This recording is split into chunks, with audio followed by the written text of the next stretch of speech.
കാശ്മീരുകാരുടെ സ്വകാര്യ അഹങ്കാരവും കേരളക്കാരുടെ trending ഐറ്റവുമായിട്ടുള്ള walnut fudge. എല്ലാവരും കാശ്മീരിൽ പോയിട്ട് അടിപൊളി ഐറ്റമാണ്, മസ്റ്റ് ട്രൈ എന്നൊക്കെ വീഡിയോ ചെയ്യാറുണ്ട്. നാട്ടിൽ കൊണ്ടുവന്നിട്ട് ഇവിടുത്തെ അഭിപ്രായം ചോദിക്കാൻ വേണ്ടി ഞാനിതൊരു ബോക്സ് അവിടെ കൊണ്ടുവന്നിട്ടുണ്ട്. ഇതിൻ്റെ അഭിപ്രായം ചോദിച്ചോക്കട്ടോ.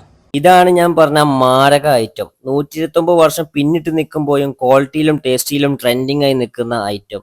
കാശ്മീരിൽ നിന്ന് നാട്ടിലേക്ക് എന്ത് കൊണ്ടുപോകുമെന്ന് ചോദിച്ചാൽ അതെ, ആദ്യം പറയുന്ന വാക്ക് വാൾനട്ട് ഫഡ്ജ്. ഇതിന്റെ റെസിപ്പിക്ക് 60 ലക്ഷം തരാ പറഞ്ഞിട്ട് പോലും പറഞ്ഞു കൊടുക്കാത്ത കിഡുലോസ്കി ഐറ്റം. 90% വാൾനട്ടും ബാക്കി ഈത്തപ്പഴം തേനും കൂട്ടിയാണ് ഈ ഒരു ഐറ്റം ഉണ്ടാക്കുന്നത് തന്നെ. കിലോക്ക് 1100 രൂപ കൊടുത്താലും നഷ്ടമാവാത്ത ഒരു അഡാറ് സാധനം.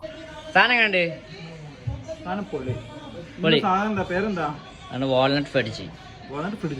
ഫഡ്ജ് ഫഡ്ജ് ഏണ്ടേ പൊളി സാധനം.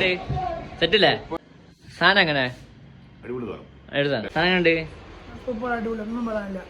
എന്താണ് അതിന്റെ കിടിലല്ലേ?